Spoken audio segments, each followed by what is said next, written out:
Everybody. देखिए, प्राचीन व्यवसाय हमारा टॉपिक चल रहा है और प्राचीन व्यवसाय के अंतर्गत ज़्यादातर हमने प्राचीन व्यवसाय के अंतर्गत आने वाले क्रियाकलापों के बारे में चर्चा कर ली है। तो अब हमारी दो लास्ट क्रियाकलाप रह गए थे। एक तो रह गया लकड़ी काटना और एक रह गया है खनन, और उसके बाद ये चैप्टर पूरा हो जाएगा।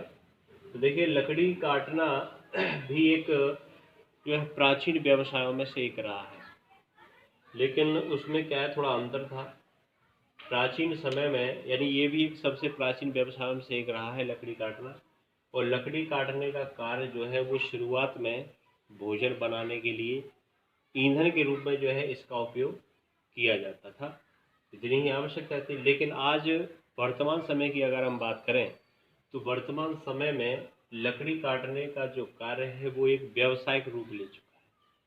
इस पर लकड़ी पर आधारित बहुत सारे उद्योग आधारित हैं, जिससे उनके लिए बड़े स्तर पर लकड़ी काटी जाती है, उनके लट्ठे तैयार किए जाते हैं, पट्टे बनाए जाते हैं, बहुत सारी चीज़ें ऐसी बनती हैं। जैसे आपका एक तो कागज़ उद्योग है, कागज़ उद्योग, इसके अलावा आपका फर्नीचर, ये ऐसे उद्योग हैं जो पूरी तरह से लकड़ी आधारित उद्योग, ठीक है। और आपके शीतोष्ण कटिबंधीय क्षेत्रों की, जैसे आपकी साल है, सागवान है, महोगनी है, ऐसे बहुत सारी जो मजबूत लकड़ियाँ होती हैं। इसके अलावा कोणधारी वनों में पाई जाने वाली जो लकड़ियाँ हैं उनको जो है ज़्यादातर काटा जाता है, क्योंकि वहाँ जो वन पाए जाते हैं वो एक ही प्रकार की लकड़ी के होते हैं। तो वहाँ पर बड़े स्तर पर लकड़ी काटने का जो कार्य है वो किया जाता है। तो उससे संबंधित लकड़ी काटने वाले क्रियाकलाप से यहाँ एक क्वेश्चन मैंने लिया है, इम्पोर्टेंट है, कि लकड़ी काटने का जो कार्य है वो व्यापारिक स्तर पर किन किन देशों में किया जाता है। तो देखिए, लकड़ी काटने जो कार्य है वो व्यापारिक स्तर पर, एक तो आपका कनाडा, एक है आपका नॉर्वे, एक है आपका फिनलैंड और एक है आपका संयुक्त राज्य अमेरिका, ठीक है। तो ये 3-4 देश हैं जहाँ बड़े स्तर पर लकड़ी काटने का जो कार्य है वो व्यापारिक स्तर पर किया जाता है। और ये भी आप समझ लो कि लकड़ी काटने का जो कार्य है वो प्राचीन व्यवसाय में आता है। लेकिन कनाडा कनाडा एक ऐसा देश है जो इस प्राथमिक व्यवसाय के बल पर विकसित देशों की श्रेणी में खड़ा हुआ है, ठीक है।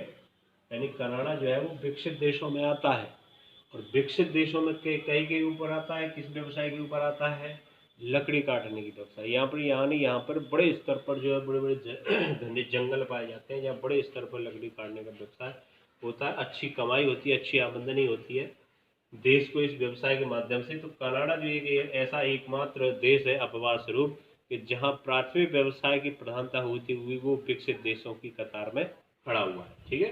तो ये तो हो गया लकड़ी काटने का कार्य, पहला क्वेश्चन। उसके बाद जो दूसरा हमारा जो अंतिम क्रियाकलाप बच जाता है वो है खनन, ठीक है। खनन जो व्यवसाय है वो ज़्यादातर कहाँ होता है, जहाँ खनिज पाए जाते हैं, ठीक है। जहाँ खनिज पाए जाते हैं वहाँ खनन व्यवसाय का विकास होता है, क्योंकि वहाँ धरातल के ऊपर से या धरातल के अंदर से खुदाई करके उन खनिजों को प्राप्त किया जाता है। तो इसलिए यहाँ पर मैंने 2 क्वेश्चन ले लिए, आगे एक ही क्वेश्चन में ऐड कर दिए कि खनन किसे कहते हैं और खान किसे कहते हैं।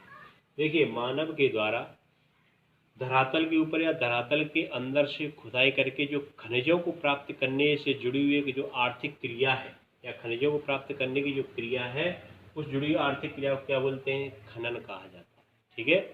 कि मानव के द्वारा खनिजों को प्राप्त करने के लिए धरातल के ऊपर या धरातल के अंदर की जाने वाली एक आर्थिक क्रिया ही क्या कहलाती है, खनन कहलाती है। और खान किसे कहते हैं, जहाँ एक खनन कार्य किया जाता है, यानी जहाँ से खनिजों को प्राप्त किया जाता है वो क्या कहलाती है, खान या खदान, इसको आप कुछ भी कह सकते हो, ठीक है।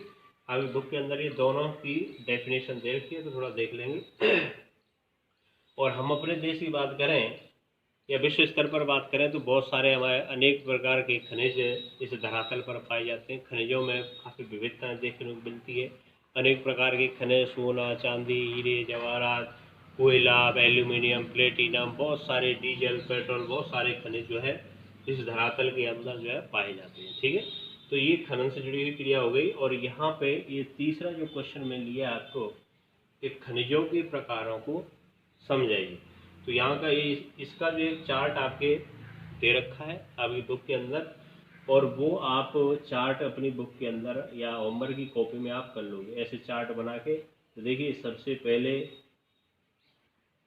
खनिज क्या होते हैं ये आप समझ लो कि खनिज जो होते हैं वो एक रासायनिक प्राकृतिक पदार्थों के क्या होते हैं, तत्व या यौगिक आप कह सकते हो। ठीक है, खनिज जो होते हैं वो यौगिक के रूप में धरातल के अंदर पाए जाते हैं, विभिन्न प्रकार के प्राकृतिक रासायनिक तत्वों के साथ मिले हुए पदार्थ होते हैं। और खनिज जो है वो 3 प्रकार के होते हैं। कौन कौन से? धात्विक, अधात्विक और तीसरा है आपका ईंधन खनिज। ठीक है, ऐसे आप कर लेना। अब जैसे धात्विक खनिज जो होते हैं वो 2 प्रकार के होते हैं। एक होते हैं लौह धात्विक। लौह धात्विक कौन से? जैसे लोहा, लौह अयस्क जिसको बोलते हैं, लोहा, निकिल, कोबाल्ट, मैग्नीज। ठीक है, ये तो हो गए लौह धात्विक खनिज। एक होते हैं आपके अलौह धात्विक।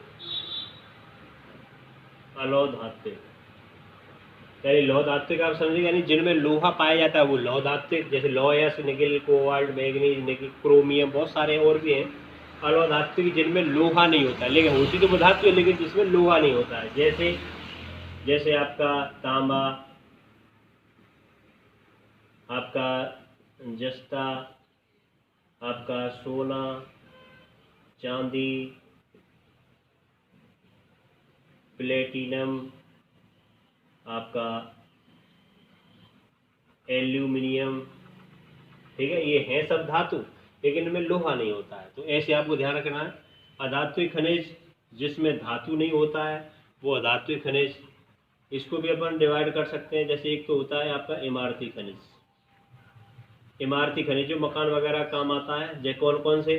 जैसे आपका चूना पत्थर, बलुआ पत्थर, ठीक है, संगमरमर, ग्रेनाइट, ये आपके क्या हो गए? इमारती खनिज हो गए। फिर हो गए आपके रासायनिक।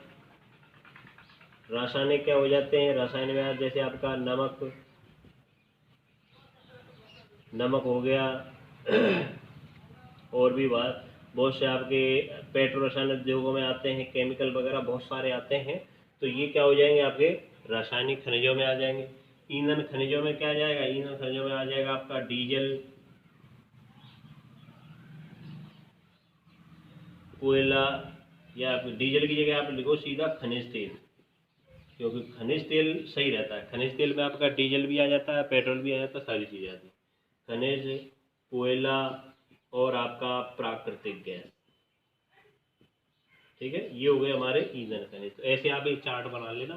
तो आज अपन ने 3 क्वेश्चन पढ़े, तो कल ये चैप्टर क्लियर करा देंगे। आज इतना ही। Thank you.